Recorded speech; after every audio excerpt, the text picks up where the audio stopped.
I thought the real danger was overseas, until I realized the people closest to me were the ones pulling the strings. Hey there. This isn't some heroic story, not really. I'm no hero. Honestly, I don't think I've done anything even close to brave since, I don't know, 4th grade? There was this girl back then named Rachel Morgan. She wasn't one of the popular kids. Wore the same few outfits every week, hair a muted kind of red that looked like it hadn't seen a shampoo bottle in a while. Freckles too, not the soft, movie kind sprinkled across the cheeks, but a more scattered, patchy sort that made her stand out, and not in the way kids usually appreciated. It was one of those raw autumn days, you know? Wind cutting through your jacket like it had a grudge. No one was bundled up quite enough, so we all huddled along the brick wall of the school during recess, trying to block the gusts. Crowds of 4th graders pressed together in their cliques, all twitchy energy and half-formed rules. And then, out of nowhere, someone decided Rachel was off limits. Like she caught something, some made-up curse of the playground. I don't even remember what sparked it. Maybe someone said she sneezed weird or smelled funny. Whatever it was, it caught like wildfire. All of a sudden, the square of blacktop she was standing on became forbidden territory. Step on it and you were infected. I remember watching the sea of kids scatter away from her like she had a force field around her made of shame. It was cruel. It always is at that age. And then she started walking toward me. I don't know why I didn't move. Maybe at first I was frozen, or maybe some dumb part of me wanted to look tough, like I didn't care about this childish game. I'd been through it myself not long before. Got stuck with the nickname Snickers for a month because I wore some old t-shirt with a candy bar logo on it. Yeah, Calvin Mason got dragged for that. I just finally reclaimed my name.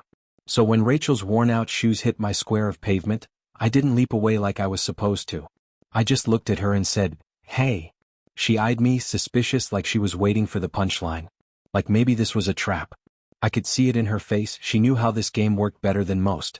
But after a few long seconds, she gave me a slow, cautious nod. I nodded back and went back to poking at gravel like I'd been doing something important. That was the moment everything shifted. You could feel it, this thick tension in the air, like a storm rolling in behind you. The crowd noticed that I didn't run. And in their slow, hive-mind way, they figured out what that meant. I'd broken the rules. I was with her now, which meant I was no longer with them. And that was it. Just like that, I was out. And yeah, I knew I was in trouble. No way out of it now. There was even a time, kind of ridiculous in hindsight, where I actually squared off with Rachel over a jungle gym. It wasn't some big blowout or anything, just a lopsided standoff over who got to climb it first. Compared to how she usually handled people invading her space, it was pretty tame. She had a way of making sure folks kept their distance when she wanted them to. Fierce even back then. We weren't what you'd call close friends, not really. But we acknowledged each other. The kind of nod you give someone in the hallway, just enough to say, "I see you," without inviting anything more. Eventually the popular crowd pulled her in, the ones with perfect hair, designer jeans, and that permanent look of judgment on their faces. Girls like Amy and Angie. Still, Rachel never quite carried the same cold edge they did. She fit in, but it never felt like she was fully one of them. Maybe she kept a little piece of that outsider still tucked away inside her. As for me, I got by in my hand-me-down clothes, head buried in books I picked up secondhand or borrowed from the library. Escaping into those stories made the days easier to carry. After graduation, with no real plans and no family money, I listened when the Army recruiter told me I could cover college by signing up for 4 years. Made sense. I didn't have big dreams, just a need to move forward. Took the placement tests and, to my surprise, nailed the language portion. Scored high enough that they said I could pick something useful. I asked for Chinese, heard it converted to a lot of college credits. Figured that was a smart move. I was set to ship out on January 2nd, so for one last hurrah, I decided to go to a New Year's Eve party thrown by Joe Padone, a guy who graduated a year ahead of me. Joe always had a full house and enough booze to drown a football team. Somehow, don't ask me how, I ended up on a couch with Rachel again. Her leg was casually stretched over mine, and I just sat there, barely breathing, hand frozen where it was so I wouldn't draw attention to it. We weren't exactly cuddling, but it felt intentional. Then she spoke, and that voice hit me like a flashback. I swear I could still feel the sting on my arm from when I dared to cut in line at the jungle gym back in elementary school. Rachel Morgan didn't mess around, not even as a kid. I was still wearing boxers, thankfully, but had no clue where my jeans ended up. I shifted slightly and she moved closer. The room spun a bit, which meant I'd clearly gotten good and drunk at some point, but strangely, I didn't feel sick or even hungover. Just fuzzy. I laughed out loud, surprising myself. You know, I said, back in the day if you hadn't stepped in, I'd have probably been exiled by the entire playground for life. You were kind of a hero. She shook her head slowly, her expression soft. I only did it because you showed me what it looked like, standing up. Before I could respond, she pulled herself upright suddenly and I opened my mouth to say something, but then she leaned in, close enough that I forgot what words even were. She smiled, that wide, glowing smile that somehow still held a spark of mischief. Doesn't matter what really happened, she said, voice low. People are going to assume we were together all night anyway. Then she tugged at the edge of my shirt and my brain just sort of stopped. I thought I'd have a few more quiet moments before my life shifted again, but like always, things had other plans. And here's the funny part about basic training. The first thing a drill sergeant teaches you is that however bad you think you are at something, you're probably even worse. And somehow that makes it easier to move forward. No illusions left to cling to. Also, little detail they don't put in the brochures. When you pick a language, that's not a suggestion. It's an assignment.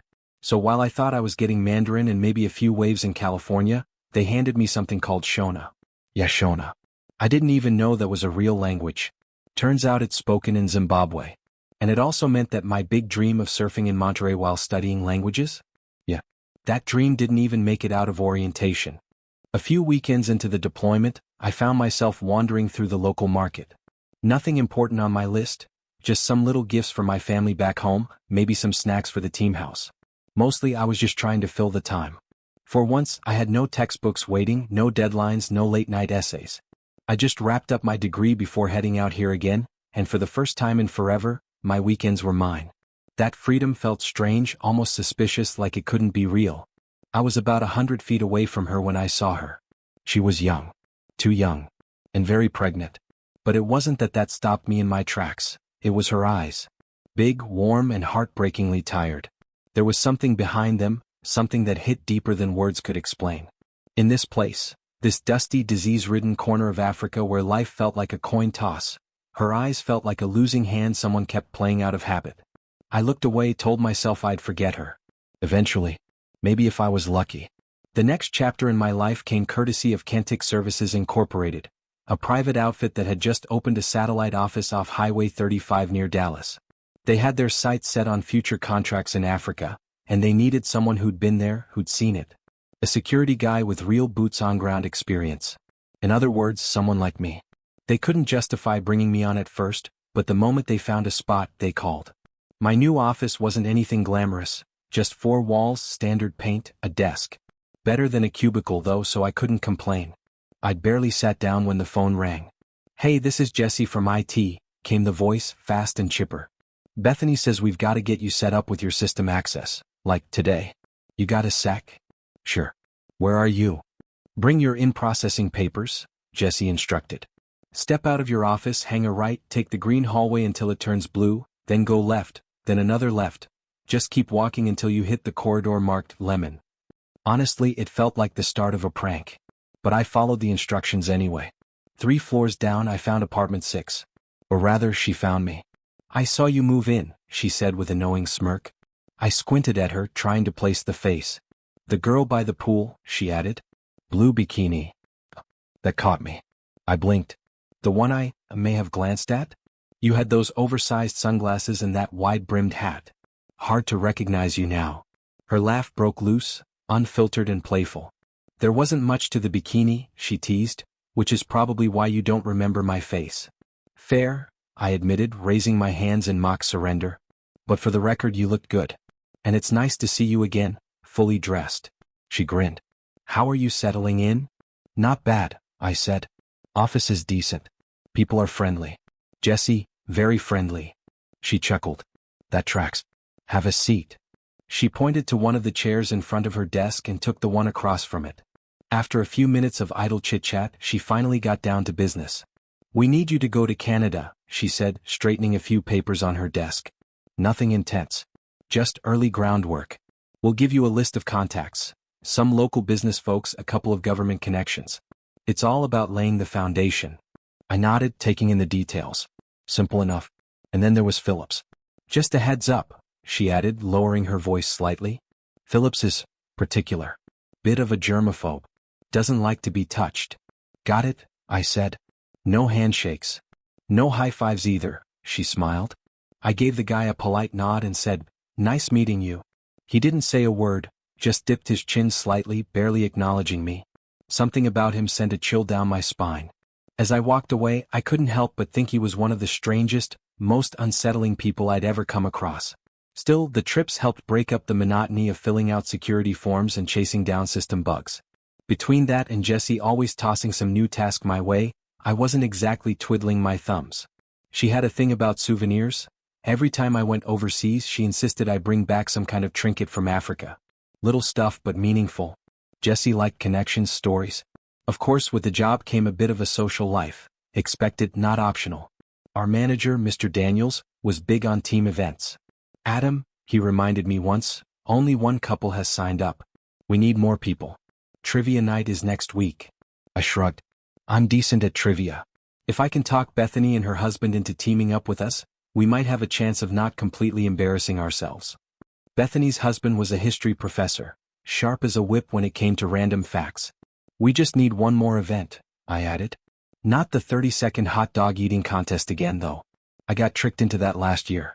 Ended up winning and throwing up." Jessie laughed. "So that's why you were so good." "Hey, shut it," I said, shooting her a playful glare. She grinned.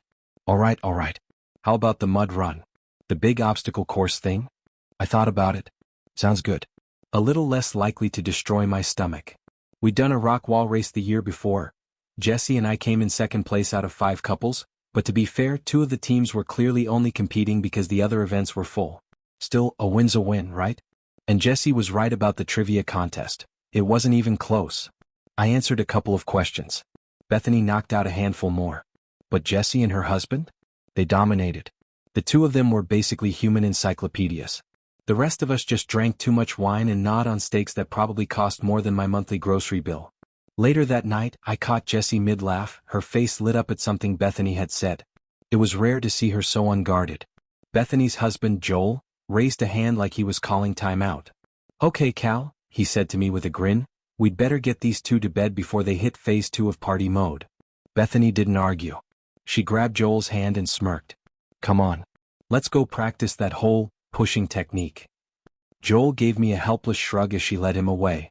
I scooped Jessie up, half in fun, half because she wasn't walking straight, and laid her on the bed. While she flopped onto the pillow, I headed into the bathroom to brush my teeth, chuckling to myself about how quickly things had turned from trivia night to college party energy. That's when I heard something behind me. I turned, and there she was. Jessie was walking toward me, slow and confident, her dress slipping down and pooling at her feet. The quiet in the room suddenly got louder. She didn't say anything and she didn't need to. It wasn't about celebration or impulse. It felt like something old and familiar, victory without the mess of chaos. A few weeks later, Daniels pretended not to notice as stories swirled around the office. He laughed it off, gave us the usual "don't bring drama to work" speech, and that was the end of it. The big mud run came around and Jessie and I paired up again. We made it about 2 miles into the course before we saw something that snapped us out of our banter. Hidden behind a cluster of bushes, a woman had slipped during one of the wall crawls and got her foot wedged under a wooden beam. Her partner was practically clawing at the mud, trying to free her before she slid further into a pocket of muck that looked more like a swamp than a race path. The guy was drenched, shaking from exhaustion. They must have been ahead of us by a good margin, and now they were stuck, literally and figuratively. Alan, one of the other racers and a guy with a dry sense of humor, caught up to us just in time to take in the scene. He gave me a knowing look. "My dad shelled out for a ridiculous brunch," he said, glancing toward the finish line in the distance. "We better make a dent in the champagne before the ice melts." I just nodded. "We'll meet you after we clean up a bit." I gave a nod and let out a tired breath. If nothing else, the champagne had finally scrubbed the taste of that mud out of my mouth. We cleaned ourselves up quickly, less than half an hour, and headed back down to join the rest of the crew. In her usual fashion, Jessie made sure no one forgot about the mud run. She came down with her hair slicked into a muddy brown twist, and matched it with a weirdly perfect brown lipstick and nail polish. Somehow she made it work. Classic Jessie. Alan and his wife Karen had already snagged a table and loaded it up with plates of food and a chilled bottle of Moat. It looked like something out of a brunch ad. Around that time, something started bugging me. Scheduling for our upcoming assignment in Africa had been messy, more than usual. Even for a place where delays were often used to squeeze a few more bucks out of people, it felt off. Too off. I shot Alan a quick message about it. Told him I was concerned and asked him to pass along my best to Karen, just to be polite. His reply came back scattered. Distracted. He said he'd mentioned the issue to his father, but he didn't say a word about Karen. I should have caught that. I should have read between the lines. But I didn't. And because of that, I never saw what was coming next. Christmas arrived, and with it came the annual holiday ball, by far the most formal event Mr. Daniels ever hosted. The kind of night where you wore your best suit, polished your shoes, and tried to pretend everything in the world made sense. Jessie and I were walking into the ballroom, chatting casually, when she suddenly stopped dead and gripped my arm tight. "Holy, who the heck is that?" she whispered. I followed her stare across the room. Alan stood there, dressed to the nines, with a woman clinging to his arm, and it wasn't Karen. Not even close. She was striking. Tall, with this fiery golden red hair that looked like it had been handlit under the ballroom chandeliers. Her dress clung to her in a way that felt more calculated than elegant, and her posture was pure confidence. One hand around Alan's arm like she owned him. The way she moved, the way people turned to look at her, it was magnetic. A mix of awe, envy, and judgment rippled through the room. Everyone noticed. Everyone. Jessie blinked, still staring. Where did she come from? Before I could say anything, Mr. Daniels appeared like a ghost beside us. "Cal, Jessie," he said, his tone low but direct. "Glad I caught you both. I was actually hoping to speak with you." Jessie didn't move, but I felt her lean in a little closer. "What's this about?" she asked, her voice unusually flat. He looked at both of us and sighed. "From the way you're watching, I'd say you already have an idea. That woman, Trina Roberts, she's got her claws into Alan. So deep they're coming out the other side." I blinked. "What happened to Karen?" Daniels gave a bitter smile. "One minute he's engaged to Karen Albright, sweet girl, perfect for him, smart, steady, and now he's parading around with Trina like nothing ever happened." Jessie turned slowly, eyes locked on Trina again. "That's bad." Daniels followed her gaze. "Yeah," he said. "Really bad." Even surrounded by gold lighting and holiday cheer, Trina's eyes were like emerald ice, sharp, unreadable, calculating. But as I looked at her, something tugged at the back of my mind. The coldness in her expression reminded me of something I couldn't forget. That girl from the market in Africa. The one with the haunted eyes. It hit me like a freight train. That same emptiness, dressed up in glamour and distraction. I glanced over at Jessie. She had gone pale, staring down at her laptop screen back at the office hours later, still processing. "You mentioned this when you called me over," she said quietly, almost to herself. The unraveling had begun. I leaned back into the visitor chair in Jessie's office and let out a breath. "Define bat, as in bat crazy." She raised an eyebrow. "Try Category 5 hurricane with lipstick," I said. "You don't track her by name. You just follow the trail of destruction. 2 marriages and 2 divorces in under 8 years, none of them lasting more than a year. Plus, she'd been listed in 4 other divorce proceedings, always at the center of something that ended ugly. Now she had her sights set on Alan. And it wasn't going to be a clean ride. "He'll either try to pay her off," I added, "or scare her away." Jessie shook her head. "Unless she's done a complete 180, scaring her off won't work. She eats that kind of thing for breakfast." "Then he better not lowball her," I said. "She's not exactly broke. Try a 400-acre beachfront estate in Mexico, 2 penthouses, 1 in Beverly Hills, 1 right here, and a car collection that probably needs its own insurance company." "I'll make sure he knows," Jessie said, her voice low. "That guy creeps me out." I nodded and left, heading back to my office with that same unsettled knot twisting in my gut. As I sat down, I stared out the window, weighing my next move. I could keep quiet. Pretend like everything was normal. Smile when Daniels walked by and act like I hadn't just peeked behind the curtain. But something told me that would be a mistake. I paused, then sent Jessie a quick message. "Could you look deeper into Phillips? Something feels off. There might be something there." Then I typed out a detailed email to Daniels about Trina, everything I'd pieced together. No way I was having that conversation face to face. Guys like Daniels, the seasoned businessman, they read your eyes like a contract. And I didn't want him seeing how much I already knew. His reply was short and sterile. "I'll handle it." That was it. Later, I stopped by Jessie's office again. She was sitting at her desk, eyes scanning lines of code or records. I couldn't tell which. "Found anything?" I asked. "Not much," she said, "but enough to say Phillips is someone we should keep tabs on." She didn't elaborate, but that was enough for now. I decided to take a walk, get some air, and that's when everything went sideways.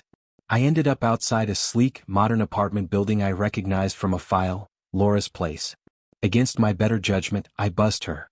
She answered the door herself. Laura stood there like nothing had changed.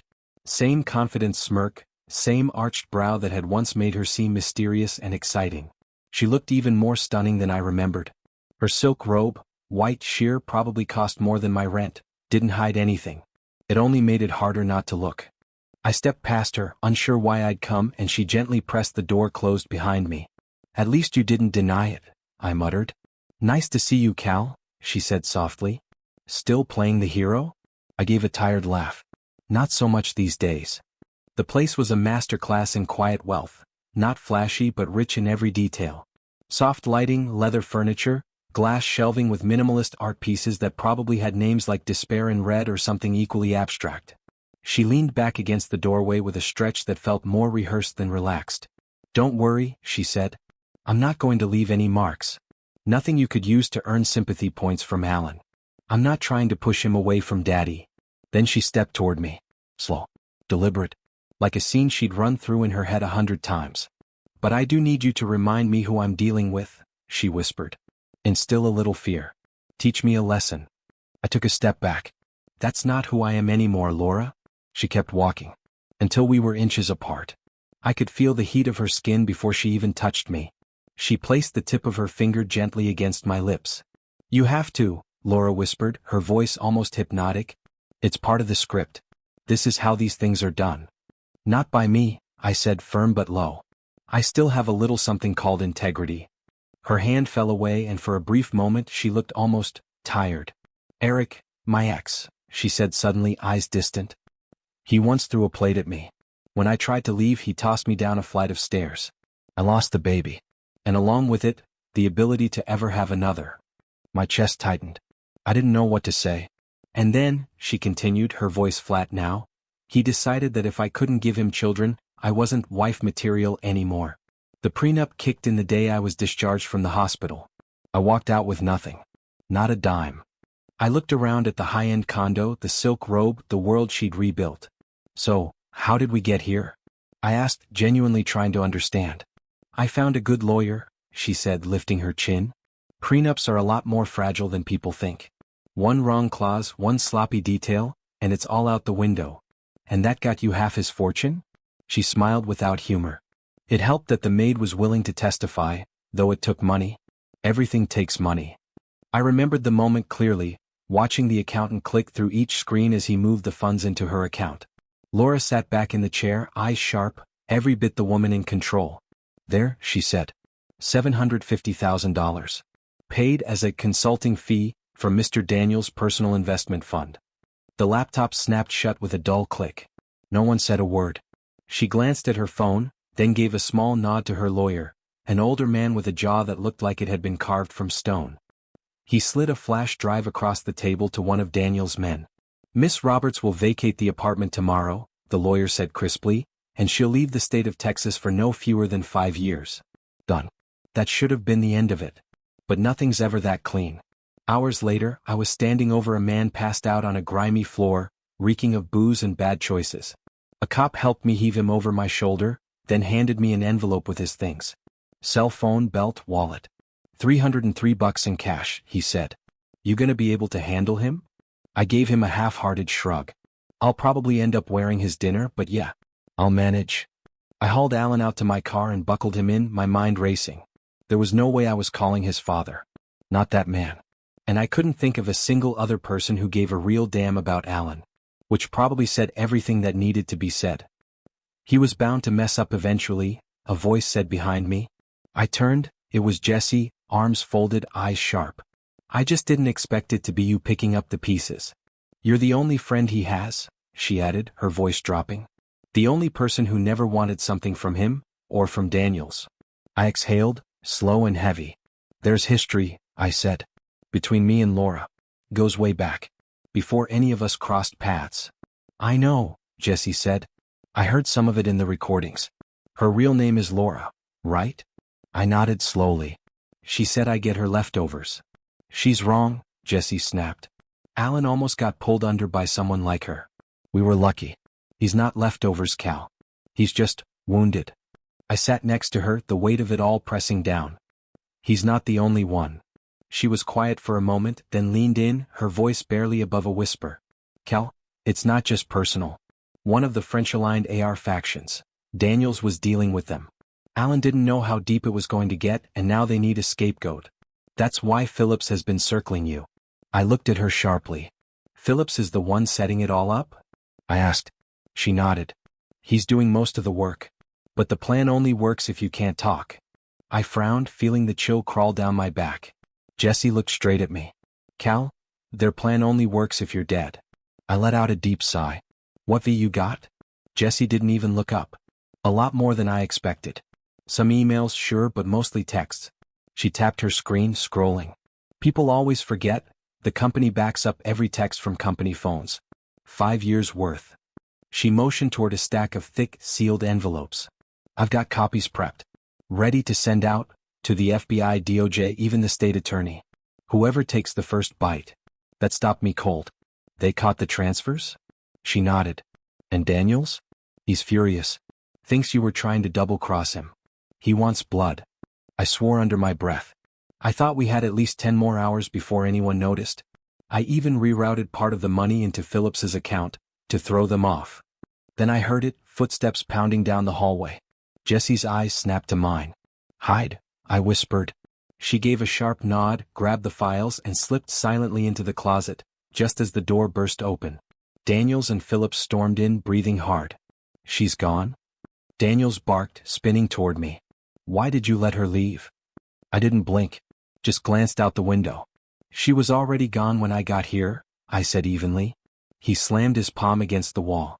You let her walk out? After everything? I said nothing. That's when Laura's voice cut in from behind them. Come. Measured. You always make someone else do your dirty work, don't you? They turned, stunned as she stepped into view, graceful as ever. Cal, she said, locking eyes with me, do you remember what I told you about my father? I nodded slowly. Daniels looked confused. Robert Pike, she said. I doubt you remember the name. Daniels tilted his head, trying to place it. She stepped closer, eyes narrowing slightly. You downsized his division. Not because it was underperforming, it was turning a solid profit. But you wanted a bigger dividend that year for investors. So you slashed jobs to free up cash. Daniels paled slightly, visibly rattled. I looked into it, she continued. The department was solid. But you lied in your quarterly statements. Said it was strategic optimization. You destroyed lives so you could buy a yacht. The room tensed. Daniels lunged toward the bar like he needed a drink or a weapon. I couldn't tell. But then Phillips grabbed me from behind, dragging me back. I twisted hard, trying to break free, but another pair of hands gripped me. I couldn't breathe. I saw Laura's gun slide across the floor, vanishing under the sofa. I fought, but it wasn't going well. My vision started to dim. Air gone. My muscles burning. And then, Daniels let go. That small window was all I needed. I wrenched Phillips's arm just enough to suck in a breath. Then I dropped my weight, bent my legs and shoved back with everything I had. We hit the wall hard, knocking the wind out of him. He crumpled with a grunt, just long enough for me to push clear. Sometime later, I sat drying off after my final run of the morning. The surfboard leaned lazily beside a wicker chair. My feet still wet. The ocean breeze rolled cool and clean across my skin, so different from the dry desert winds that used to sting my face in another life. Beside me, my tablet buzzed. A message from Jesse. It's done. Phillips is gone. Daniels is under investigation. FBI made it official this morning. I leaned back, eyes half closed. The storm was over. For now. I sat on the porch with a cup of lukewarm coffee and scrolled through the latest headlines from the Wall Street Journal. Daniels' name was plastered everywhere. Racketeering. Fraud. Bribery. Obstruction. Charges from agencies I didn't even know existed. The list of federal indictments was so long, just reading it out loud would have taken a solid week. And it wouldn't have mattered anyway. He was never going to be prosecuted. The fire saw to that. The official story was still unraveling, but everyone had their version. The FBI's theory? Daniels lit the fire himself, hoping to destroy the last threads connecting him to everything in Africa. When it went up in smoke, literally, they added an obstruction charge on top of everything else just for good measure. Strange how it ends, isn't it? All those years of careful planning, connections, power, and then nothing. Just ashes. The company, though? That survived. I'd been let go, if you want to call it that. Politely. Quietly. And with a severance package that could have bought me a lakeside cabin and a decent boat. They didn't even try to spin it. No hard feelings. Just business. Better for everyone if I disappeared for a while. Jessie laughed when I told her. Laura? She just shook her head. They never had a clue, she said. I think Karen's suspects, but honestly, she doesn't care. She got what she was after. And she did. Karen had somehow maneuvered herself into the driver's seat. With Daniels gone and everything he'd hidden behind so carefully now exposed, she managed to isolate the company's operations from the corruption tied to Africa. Clean break. Clean image. Now she's practically running the whole thing. And in a twist nobody saw coming, she and Alan are getting married. Go figure. We all played our parts. Some of us escaped. Some didn't. And some burned with the empire they helped build. I looked out over the water, the sky tinged orange with the last light of evening. Jessie was somewhere inside, humming a tune she always defaulted to when she was finally at peace. Laura had vanished into her own version of freedom, whatever that looked like. As for me, for the first time in a long time, I wasn't carrying anyone else's lies. Just my own.